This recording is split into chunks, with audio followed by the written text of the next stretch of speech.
Merhaba arkadaşlar, Kürtçe 101 kanalımıza hoş geldiniz. Bu kanalda Kürtçenin kurmacı ilçesine dair pratik notlar sunmaya amaçlıyoruz. Eğer hazırsanız hemen ilk dersimize başlayalım. Bu eğitim videosunda Kürtçenin kurmacı ilçesinde kullanılan Kürtçe Latin alfabesini öğreneceğiz. Günümüzde kullanılan Kürtçe Latin alfabesi 1932 yılında Kürt aydını Celadet Ali Bedirhan tarafından Latin alfabesinin Kürtçe'ye uyarlanmıştır.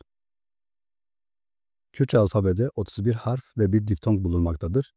Kürtçe Latin alfabesinde 31 harf bulunmakla birlikte Kürtçe'de birbirinden farklı 40 ses ve bir diftong bulunmaktadır. Kürtçe'de birbirinden farklı olmasına rağmen aynı harf ile temsil edilen bazı sesler bulunmaktadır. Bu seslerin hepsini sırasıyla inceleyeceğiz.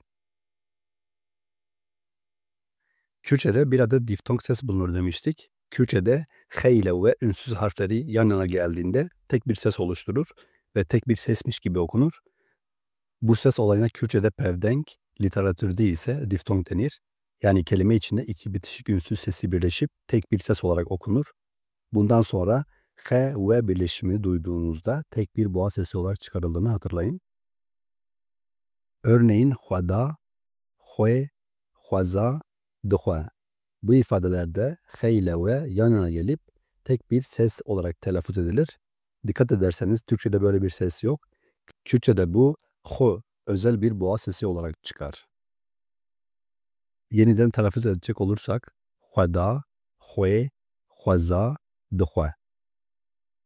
Kürtçe kurmancı alfabesinde 8 adet sesli yani ünlü harf bulunur. Bu ünlü harflerin 3 tanesi kısa okunur, 5 tanesi ise uzun okunur. Bu ünlüler farklı ses değerlerine sahiptir ve telaffuzuna dikkat ister. Burada Kürtçe sesli harflerin hepsi listelenmiştir. Dilerseniz Kürtçedeki sesli harflerin telaffuzuna bir bakalım. A, E, E, I, I, O, Ü, U. Şimdi bu sesli harflerin uzun ve kısa halleriyle nasıl gruplandırıldıklarına bakacağız. Ünlüler iki gruba ayrılır. Uzun ünlüler ve kısa ünlüler. Uzun ünlüler şunlardır: A, E, I, O, U. Kısa ünlüler ise E, I, Ü sesleridir. Uzun ünlüleri söylerken ses daha uzun çıkar. Kısa ünlülerde ses daha kısa telaffuz edilir. Kurmancı alfabesinde ayrıca 23 ünsüz harf bulunmaktadır. Bu harflerin çoğu Türkçedekilerle aynıdır. Ancak bazıları Türkçe alfabede bulunmamaktadır. Türkçede olmayan bazı Kürtçe sesler vardır. Kürt alfabesinde Türkçede karşılığı olmayan 5 özel ses vardır. Bu sesler K, E, V, H, Ü sesleridir. Ayrıca Türkçede bulunmayan bazı harfler vardır. Bunlar H, E, V, U, G sesleridir. Bu harfler Kürtçe'ye özgüdür. Dilerseniz şimdi harf harf ilerleyelim ve her birinin nasıl okunduğunu örneklerle görelim. İlk harfimiz A harfi. Kürtçe'de A harfinin iki farklı telaffuzu vardır. Birinci telaffuz Türkçedeki A sesine benzerdir. İkinci telaffuz ise Arapçadaki ayn sesine benzer, boğazdan gelen ağır bir sestir. Bu ses biraz daha gırtlaktan çıkar. Kürtçe'de A harfinin iki farklı telaffuzu vardır. Birinci telaffuz Türkçedeki A sesine benzerdir. İkinci telaffuz ise Arapçadaki ayn sesine benzer, boğazdan gelen ağır bir sestir. Bu ses biraz daha gırtlaktan çıkar. Örneğin ağla, aş, aşti, azat, amade kelimelerinde A harfi Türkçedeki A gibi telaffuz edilir. Buna karşılık alem, aciz, acur kelimelerinde A harfi Arapçadaki ayn sesine benzer ağır bir A sesi olarak çıkar. Kısacası bazen A düz, bazen de boğazdan gelen farklı bir A sesi olarak telaffuz edilir. Bir diğer harfimiz B harfi. B harfi de Türkçedeki B gibi okunur. Örneğin ba, bav, bac kelimelerine B sesi tıpkı Türkçedeki B gibi kullanılır. Yani B harfini duyduğunuzda rahatça B olarak söyleyebilirsiniz. Bir diğer harfimiz C harfi. C harfi de Türkçedeki C gibi okunur. Örneğin can, ciran, cıh kelimelerinde duyduğunuz C sesi Türkçede C harfiyle aynı sestir. Yumuşak bir C sesi gibi telaffuz edebiliriz. Bir diğer harfimiz D harfi. D harfi de Türkçedeki D sesi gibidir. Örnek olarak D, dran, dev kelimelerinde duyabilirsiniz bu sesi. Bu kelimelerdeki D sesi aynen Türkçe D gibi telaffuz edilir. Bir diğer harfimiz E harfi. E harfi de tıpkı A harfi gibi iki farklı telaffuza sahiptir. Birinci telaffuz Türkçe E sesine benzer açık E harfidir. İkinci telaffuz ise Arapçadaki ayn harfine benzer bir boğaz sesidir. Yani hem normal E hem de boğazdan gelen bir E sesi gibi telaffuz edilebilir. Örneğin ez, erzan, ezbeni, ere, encam kelimelerinde E harfi Türkçe E gibi açık okunurken buna karşılık azmun, arep, azman, agit, aşir kelimelerinde ise E Arapçadaki ayn sesi gibi çıkarılır. Bu ses genellikle kelimelerin başında görülür. Birden fazla tonlamaya sahip seslerin kelime içinde nasıl telaffuz edildiği Kürtçeyi yeni öğrenenler için ilk başta kafa karışıklığı yarasa da sözcük dağarcığı geliştikçe bu kafa karışıklığı ortadan kalkacaktır. Bir diğer harfimiz F harfi. F harfi de Türkçedeki F sesine tam olarak uyar. Örneğin fend, ferheng, ferman kelimelerine F harfi duyarsınız. Burada F harfi tıpkı Türkçedeki F gibi okunur. Herhangi bir ilave zorluk yoktur. Bir diğer sesimiz G sesi. G harfi de Türkçedeki G gibidir. Örneğin germ, gran, grav kelimelerinde duyduğunuz G sesi Türkçedeki G ile aynıdır. Bu harfi G olarak normalce söyleyebilirsiniz. Bir diğer harfimiz H harfi. H harfinin iki telaffuzu vardır. Birincisi Türkçedeki H gibidir. İkinci telaffuzu da Arapçadaki H sesi gibidir. Örneğin hebun, hevi, hest, heri kelimelerinde duyduğunuz H sesi normal H'dir. İkinci telaffuzda ise boğazdan gelen hafif boğuk bir sestir. Örneğin hazır, havş, hamal, harri. Burada heri olarak telaffuz edilirken burada harri şeklinde telaffuz edilir ve farklı manalara gelir. Bir diğer sesimiz I sesi. Türkçedeki I sesi gibi okunur ve kısa bir sestir. Kürtçe'de I sesi büyük harfle yazıldığında İngilizce'deki gibi üstünde nokta kullanılmazken küçük yazıldığında nokta kullanılır. Kürtçe'de I sesiyle başlayan fazla kelime yoktur. Bu sese daha çok ifadelerin ortasına rastlarız. Örneğin ters, pers, sıst. Bir diğer sesimiz İ sesi. Kürtçedeki şapkalı İ harfi Türkçedeki İ sesi gibi okunmakla beraber biraz daha uzun okunur. Örneğin in, iro, idare kelimelerine bu sesi görebiliriz. Türkçedeki İ'ye göre biraz daha uzun okunmaktadır. Bir diğer harfimiz J harfi. J harfi Türkçedeki J sesiyle aynıdır. Örneğin jan, jir, jın kelimelerinde J sesi Türkçe J gibi boğazdan hafif çıkmaktadır. Bir diğer sesimiz L sesi. L harfi Türkçe L sesi gibidir. Bu L sesi Kürtçe'de her zaman yumuşak okunur. Örneğin lev, listok, leb, göl. Bu kelimelerde duyulan L sesi Türkçe L ile aynıdır. Bir diğer sesimiz M sesi. M sesi de Türkçedeki M gibidir. Örneğin mer, masi, mrov. Bir diğer sesimiz N sesi. N sesi de Türkçe ne gibi telaffuz edilir? Örneğin nan, niv, nivro. N sesi Türkçedeki gibi yumuşaktır. Bir diğer sesimiz O sesi. O sesi de Türkçedeki O gibidir. Örneğin ol, ode, oğlan kelimelerinde O sesi duyulur. Bir diğer sesimiz S sesi. S harfiyle Türkçedeki S gibidir. Örneğin sal, sol, sev. Bir diğer sesimiz Ş sesi. Ş harfi Türkçedeki Ş gibidir. Örneğin şop, şoreş, şiir. Türkçedeki Ş ile tamamen aynıdır. Tıpkı sakız çiğner gibi dili üst damağa getirip Ş sesini çıkarabiliriz. Bir diğer harfimiz V harfi. V harfi Türkçe V gibidir. Örneğin vala, vin, vekirin kelimelerine V sesi Türkçedeki V gibi okunur. Üst dişleri alt dudağa değdirerek V sesini rahatça çıkarabiliriz. Bir diğer sesimiz Y sesi. Y sesi de Türkçedeki gibi telaffuz edilir. Örneğin yarizan, yek, yekiti.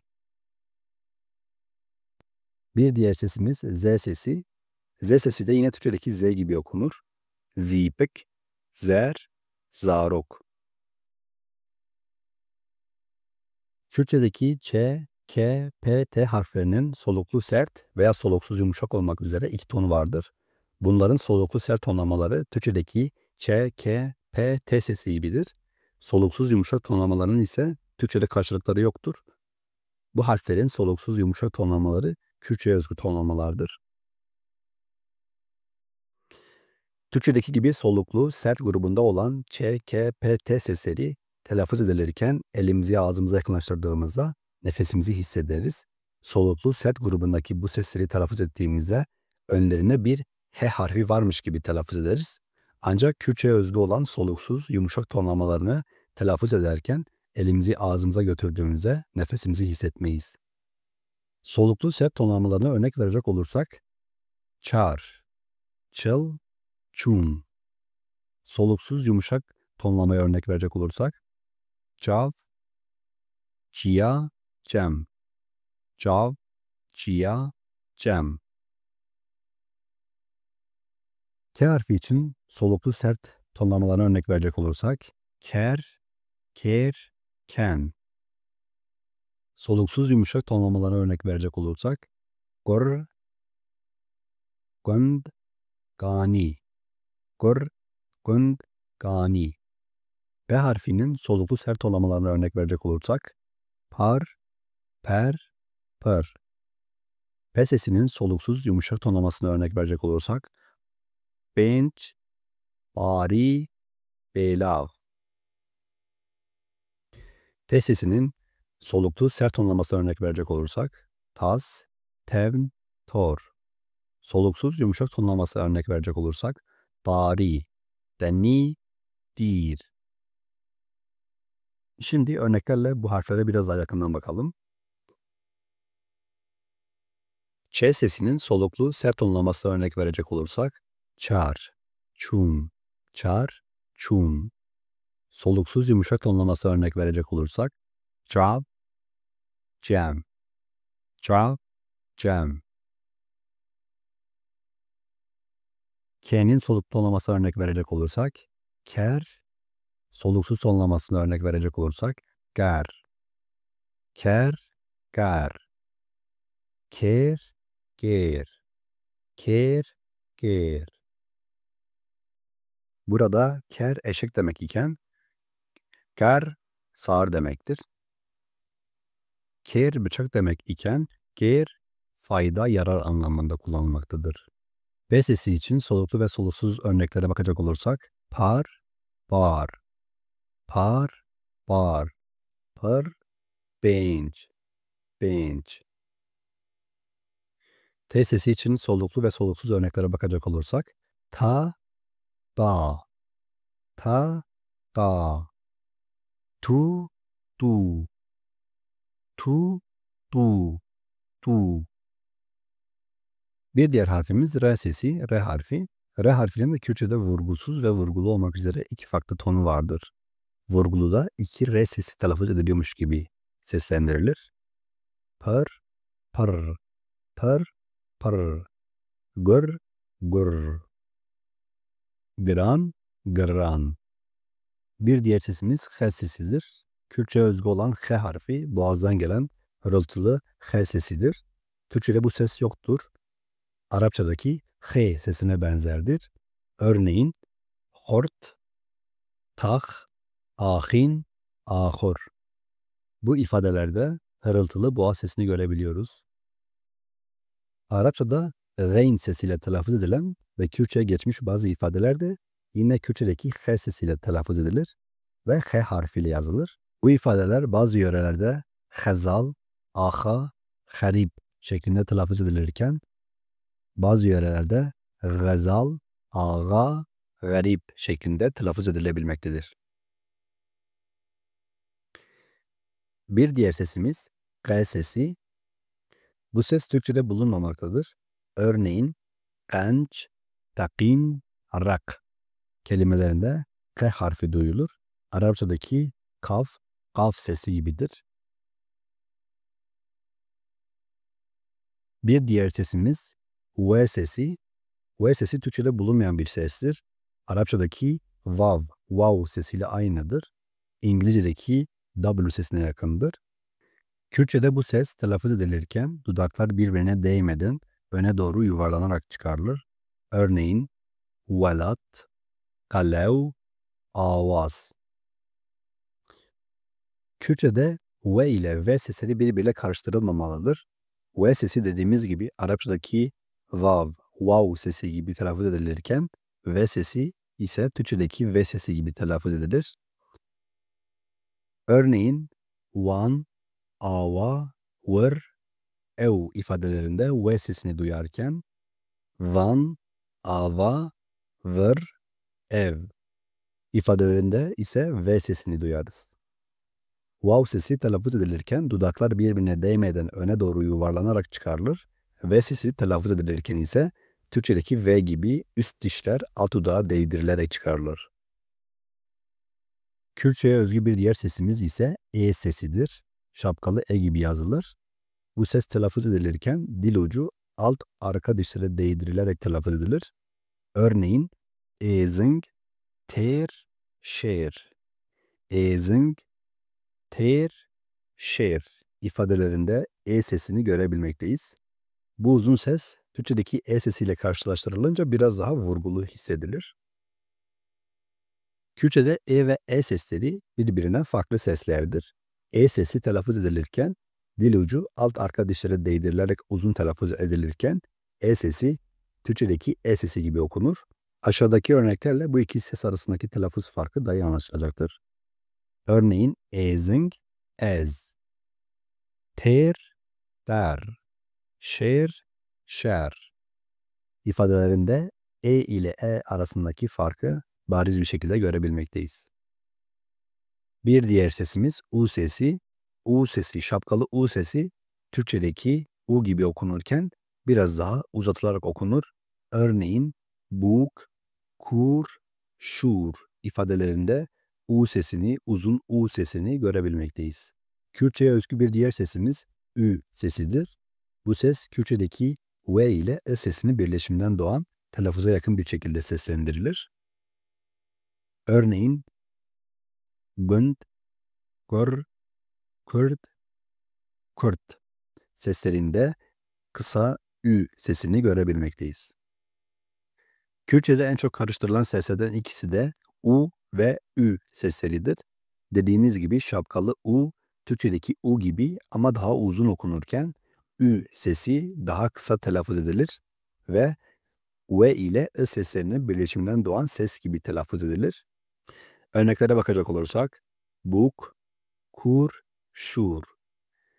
Ü için telaffuza bakacak olursak günd, gor, gort. Bu iki ses birbirinden oldukça farklıdır ve birbirinin yerine yazılamaz ve okunamazlar. Böylelikle Kürtçe alfabe konusunun sonuna gelmiş bulunmaktayız. Bu derste Kürtçe Kurmancı alfabesindeki harfleri ve telaffuz özelliklerini birlikte öğrenmeye çalıştık. Umarım faydalı olmuştur. Sonuna kadar izlediğiniz için teşekkürler. Bir sonraki dersimizde görüşmek dileğiyle.